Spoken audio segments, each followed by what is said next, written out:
Payne County, Oklahoma. Welcome to the Pastors of Payne. Welcome back.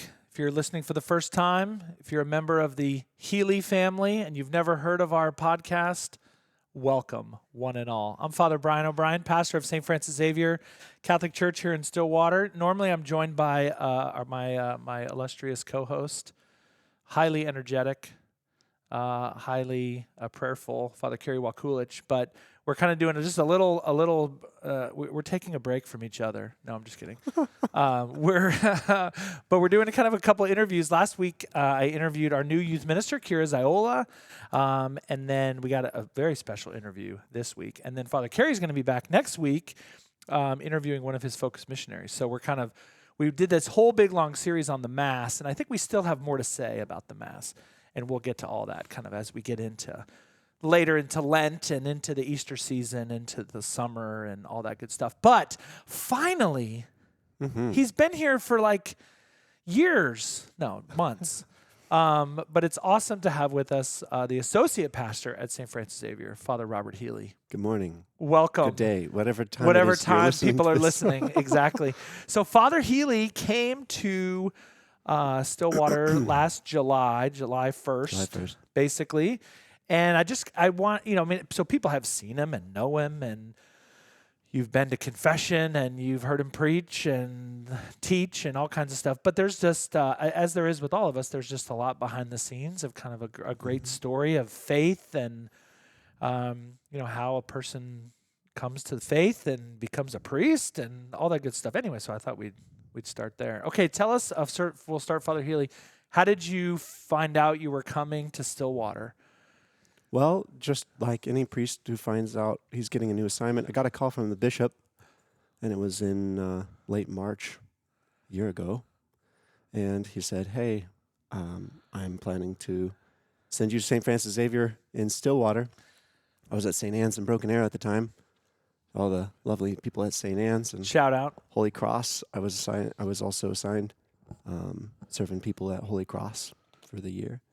And so I got a phone call from the bishop, and he said, I'm planning to send you to St. Francis Xavier in Stillwater.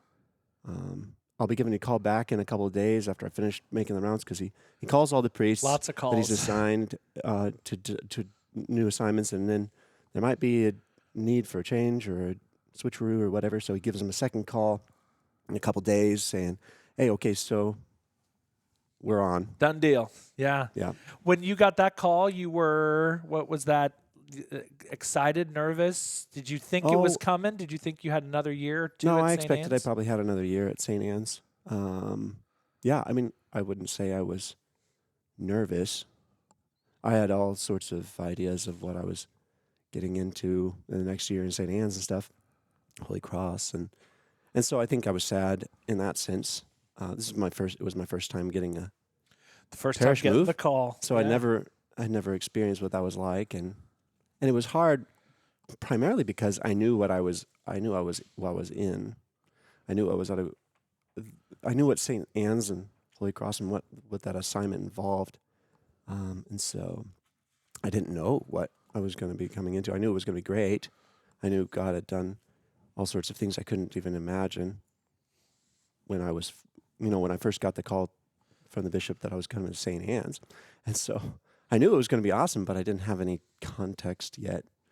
It was, and so basically since coming to Stillwater, I've just been discovering what I was excited to come to Stillwater about. Yeah, you never quite know. It's kind of one of the, in the priest world, we take a promise of obedience. Yeah. And it's interesting, if you ask different priests, like different, we take promises to pray every day. And for some, I think for a lot of us, that's comes easy. So for some, sometimes it's hard. We take a promise of celibacy, and there's times when that's like easy, and times when that's more difficult. And then a promise of obedience, and that the obedience part, I think a lot of guys that kind of come in like, oh yeah, I'll go wherever I'm sent, and I'm, wherever the bishop tells. But then, like, what happens when you really like where you are? Right.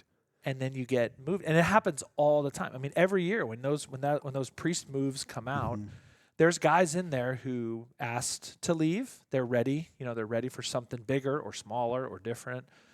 But then in that group, every year there's guys where they're like, What? no, like I don't know, Yeah. like leave me alone. Anyway, so Right. that's a hard part of our life. I think that a lot of people don't. But I think, don't and I see. think that whole aspect of obedience, that, yeah, it's hard in its own way, but it's also immensely freeing. Because, as soon as the bishop called me, I'm just like, okay, That's God it. is That's what sending we're me doing. to Stillwater. I Yep. don't know why. Yep. I don't know what he's got in mind, but I made a promise before God to be obedient to my bishop, Yeah. and now he's sending me Somewhere out here. else. And then, of course, immediately after that, I was in contact with you, Yep. and we were talking. We started and, making plans. and so yeah, it's been a great ride so far. It's hard to believe that you've only been here since July. I know. I It can't seems hardly believe longer it's just, than that, to me at least. right. Wow. Okay, tell us about your family. How'd you grow up? You grew up in kind of in the Tulsa area. Yeah, I grew up in town. What did that in look Tulsa. like? Probably when I was in college, my family moved out into the country, out east of town. But I am one of 6 kids. My mom and dad, Bob and Adele Healey, are Good people. awesome. I love them. They're the best. As any son ought to think, but I actually do think They really are the best. They're the best. and so I have 3 sisters and 2 brothers. There are 3 and 3 of us, boys and girls, evenly matched. And so Where are you in that group? I'm the third. Okay. Yeah, 2 older sisters, younger sister who's a sister. She's we'll talk about that. get He has into a that. sister who's a sister. yeah, That's pretty wild. That doesn't happen every day. and then 2 younger brothers. So Nice. And Yeah. where do they live? They're kind of all over. well, yeah, my oldest sister's in Indianapolis. Her husband teaches pediatrics at the Catholic Medical College there in Indianapolis. My other older sister lives in town in Tulsa with her family.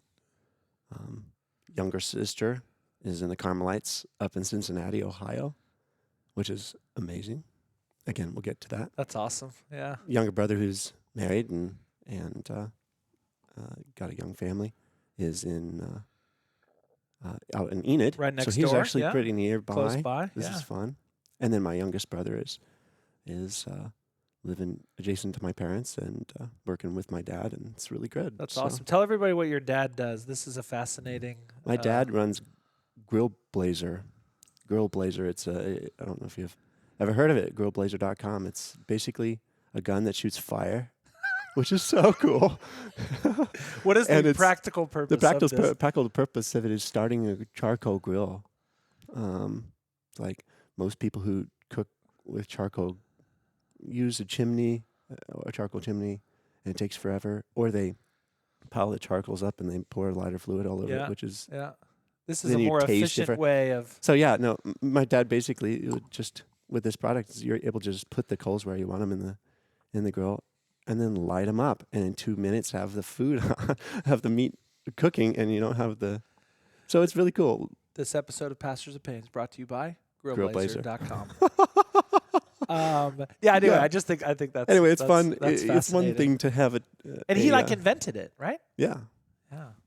Well, for the longest time, he had kind of adapted a weed torch to make it do what he does, and I developed this method of grilling.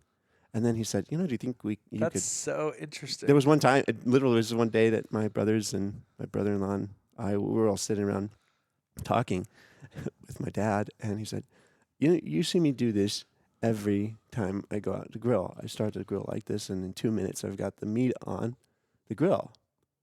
Do you think I could market that?" And I'm like, "Yeah, you totally could. But Dad, you got to You make could it do look it, like a Dad." gun because it'd be so cool." Yeah, that's got to be part of it. Yeah, it's fun. Yeah. That's awesome. All right, tell us about your kind of just your family life growing up, your schooling. Yeah, What I did was the homeschooled. what did the Healey home look like? I was homeschooled K through 12, along with all my siblings. We were all homeschooled, which is like people think, man, your parents must have been really like.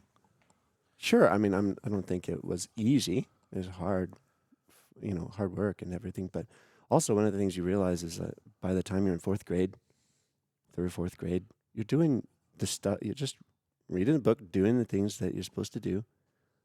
I was truly homeschooled. I wasn't just distance learning, internet studying and stuff.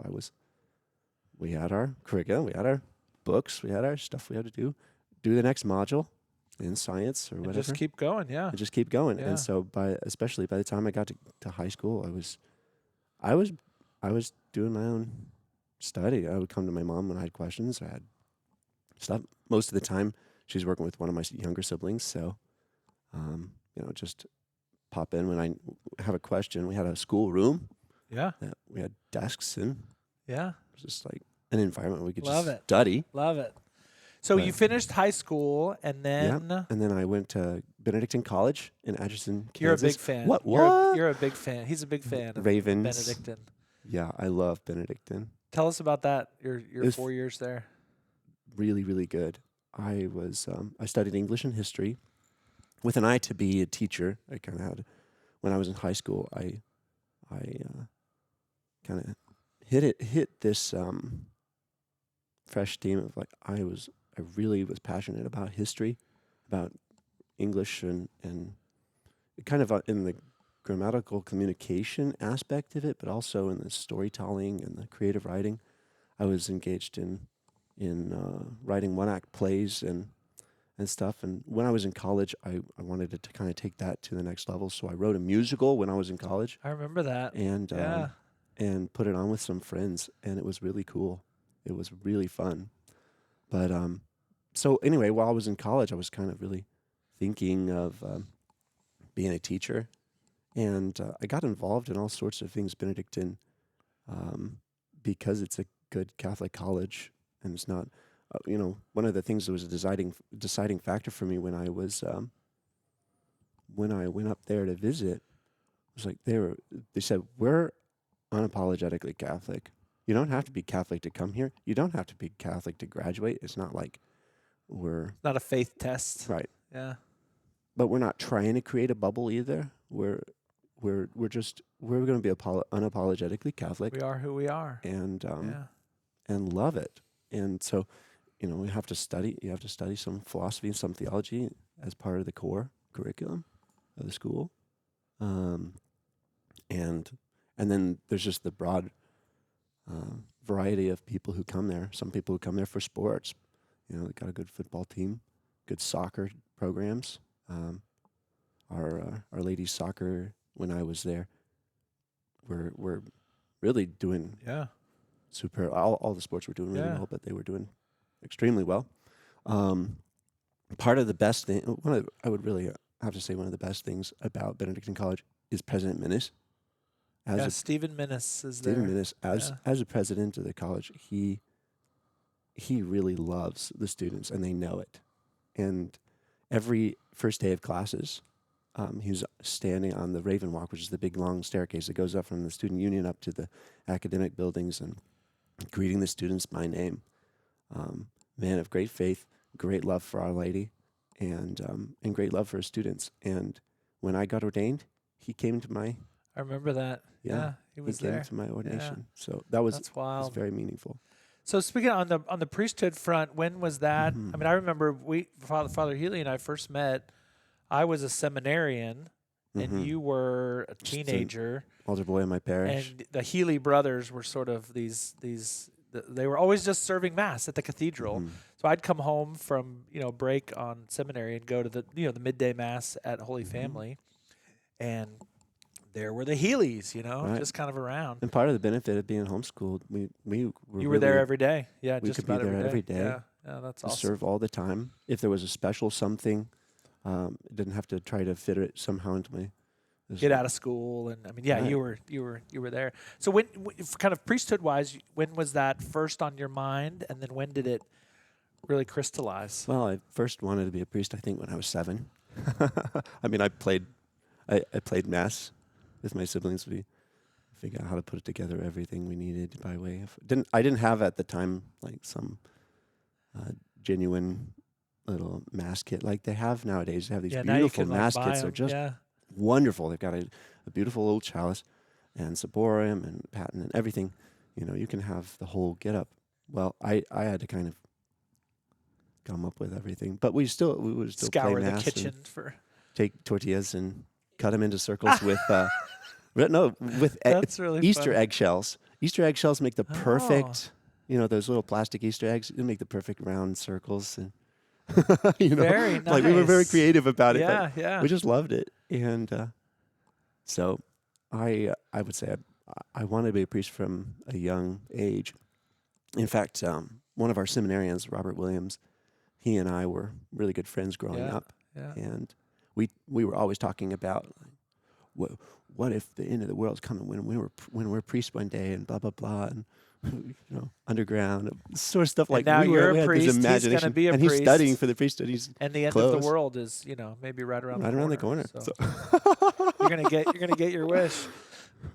You know, hey, but it was so anyway. From my youth, I would say from a young age, I wanted to be a priest. When I was in high school, I was really, I still had that on the back burner. It was still something that I was open to. As I was applying to Benedictine, I'm still open. I'm open to the priesthood, thinking about the priesthood. But I really had kind of gotten a wind of teaching, and largely because I was so passionate about history, and so passionate about the English language and the communication of not just one's thoughts, but of who one is, and the story, the narrative of or just who we are. Yeah. Those sorts of things that I wanted to teach. That I wanted to be a high school teacher was my plan. Sure. But then, kind of during college, I got involved in the Koinonia retreats. I was involved in all sorts of stuff as a student leader. But yeah, it was the summer before my senior year that the Lord kind of hit me between the eyes So let's and go. said, "Hey, what are you planning after college?" Because all that time I've been kind of preparing to. But as I was kind of putting things together toward, where would I teach? How do I get the priesthood was coming on pretty, I would say, full throttle. Yeah. And so at the end, basically through my senior year, I wrestled with the idea, very much afraid to tell friends, like, hey, I'm thinking about being a priest, because I didn't want them to start calling me Father Robert now. Like, hey, There's the priest. Like, oh, I was still praying about it. Like, Yeah. I'm not committed to something. Yeah. And at times that made me kind of extra hesitant. And, but yeah, it was really, during my senior year, by the end of the year, I knew I was going to seminary. I was in application. Wow. And I told all my friends about it. And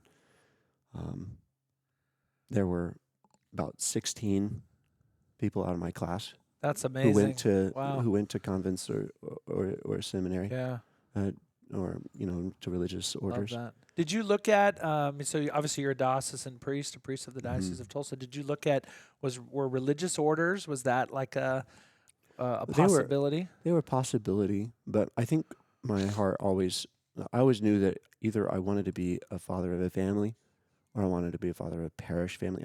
The parochial experience, the being in the parish, was really the only option, in my opinion. I invited, the question, like, should I be Could you be a Dominican or a Benedictine or a Jesuit or whatever? Yeah. But I was never serious about. Yeah. And it's interesting. I think when you look at when people are when guys are looking at the priesthood, I think most of us. I mean, same thing as me. I grew up with parish priests. That's all I knew. And then you kind of along the way you meet some religious orders, but it was never like I want to be in a parish. And so, for instance, I know Clear Creek Monastery very well out in eastern part of our diocese, and it's a wonderful abbey. Clear Creek Abbey. If you've never been, I encourage you to go see Father it. Healey will take you It's there. amazing, and every time I go out there, it fills me up very, very much. I really love it, but I don't feel that I'm pulled in some Yeah. there's no conflict because it's not my mission. It's not my I love that. call. And, within the church, it's very complementary, so people I think can Mhm. look at, you can look at like your siblings who are married and have families. I do the same. And I'm like, Right. I love that for them. And I can be around that. And I'm Mhm. not jealous of it. I just appreciate it. In fact, I would say like married couples who are really living their marriage are the most confirming and strengthening of my Yes. priesthood. Yes. I know you Yep. say the Same same and the thing. same way that people can Right. look at our life as priests and say, well, I don't want to be one. I don't feel called to be one, but dang it, I'm glad that I'm Right. glad those guys Mhm. have chosen that. So there's just that beautiful complementarity within the Right. life of the church. So you can go to Clear Creek and say, I love these guys. I Right. love this monastery. It's so good for the church. But Without I having don't any want to be sense one. of like I'm rejecting this Yeah. in order to be Yeah. a diocesan priest. Yeah. That it all goes, we need it. We need that all of Right. that within within the life of the church. Mhm. How did so kind of tell us, if you would, just about your prayer life. What does that look like on a personal basis, on a daily basis? Daily How basis. do you sustain your life as a priest, which Mhm. I mean, we know is can be demanding. It's very unpredictable. Sure. There's times when, I mean, we have lots of Mhm. interactions every day where I'm like, we kind of have a plan of the day, and then Mhm. then a call comes in, Right. and the day is Right. I need you now to go kind of anoint this person at the off the rails. How do you right. keep a prayer life within that kind of structure? I would say that one of the number one means of that, not only like saying mass and hearing confessions, has its own particular dive into Christ, but it's usually just this small portion of the day. I found that praying the breviary, which is something that we're required to do, of course, as priests, is to pray the divine office through the day. That is a source of grounding again and again and again through the day. I remember being kind of exhilarated the first time that I realized I was starving for the breviary. Like, what's wrong? I haven't prayed my breviary. Yeah, your day. I mean, yeah, when you don't, Yeah. your day And so is it was off. kind of like a turning point in my seminary formation when I realized like that I was aware that I hadn't prayed my breviary in a little while. Praying the Psalms through the day with kind of the extension of the Mass and the extension of the liturgical prayer of the church throughout the day, consecration of the hours of the day. That basically all time belongs to God, and He gives us His time, and we can live like we think that it's our time, and I'm begrudgingly going to give you an hour back, O Lord. But the whole notion of the breviary, the whole notion of the liturgy, the hours, is the consecration of the hours of the day to the Lord, saying, "Okay, Lord, this is your time, and I'm giving it You're all to inviting you." me to share in it. Yeah. Right, and so I find that praying the breviary is really rejuvenating.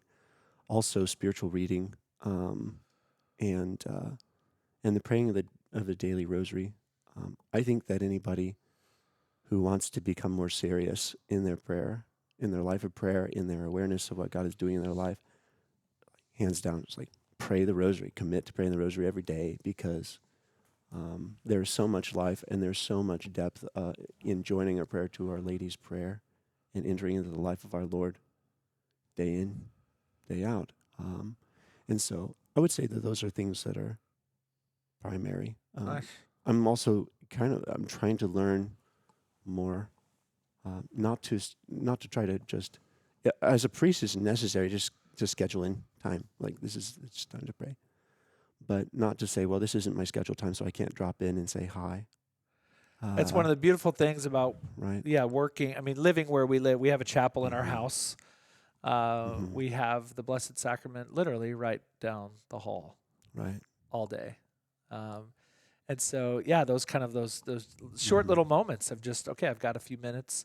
Mhm. Let me just go in, say hello, be fed, kind of that. I love that image of like Mhm. spiritual radiation. Just let the Lord love you for this brief moment, and then and then out to the hospital, and then Right. back to that marriage prep meeting. And I was just recently reading something that I found immensely consoling and strengthening, which was our Lord. It was a moment in this book with our Lord is saying, when you come to me in prayer, when you come to adore me in prayer, you don't need to be thinking something, you don't need to be saying something.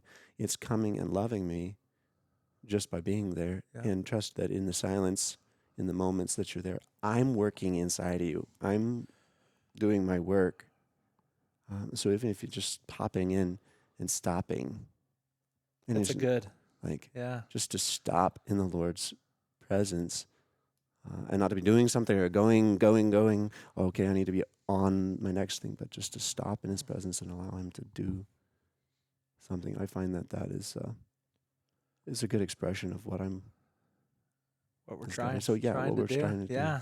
What have been some of your highlights so far in Stillwater? Oh man, well,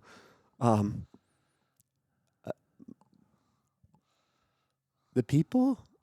First of all, just like getting to know people. Our hospitality coordinator, Amanda Fiorazzo, is amazing. She does a very good job of coordinating various different things. And one of the things she does is neighborhood gatherings, as you know. These are we just get a bunch of people who kind of live near each other, proximity, and have dinner.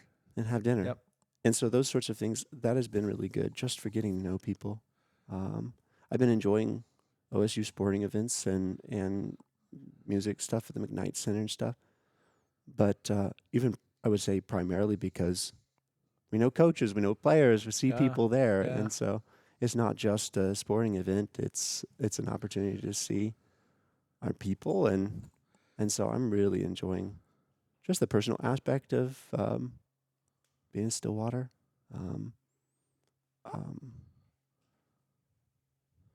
Goodness, I know there's a lot more, but So you did. I mean, it's the sacraments. We've now been through. We're in the middle of Lent, so you're kind of almost to a point of being here for a whole year.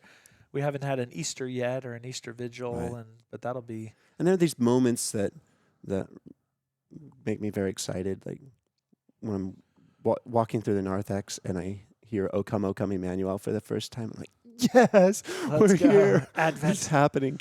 Yeah. But I would say there have been so many highlights that are just little momentary highlights that I wasn't expecting. When I'm in the middle of working on something and I get a communication from you that says, "Hey, so-and-so needs to be anointed. Can you go?" And I'm like, you're like, I'm in the middle of this, but let's go. That's my life. This is my life. This is what I'm here for. I'm not here to work on this or respond. I love the line that said, you were ordained to be interrupted. Right. And those moments have been, hands down, the most powerful.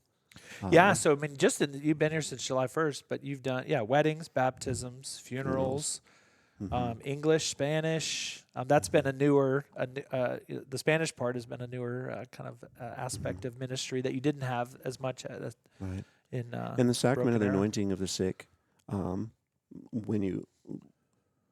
I feel like I've been growing in my depth of appreciation for that sacrament simply from the frequency of doing it. And when you can see the peace descend upon this soul that is suffering, that's awesome.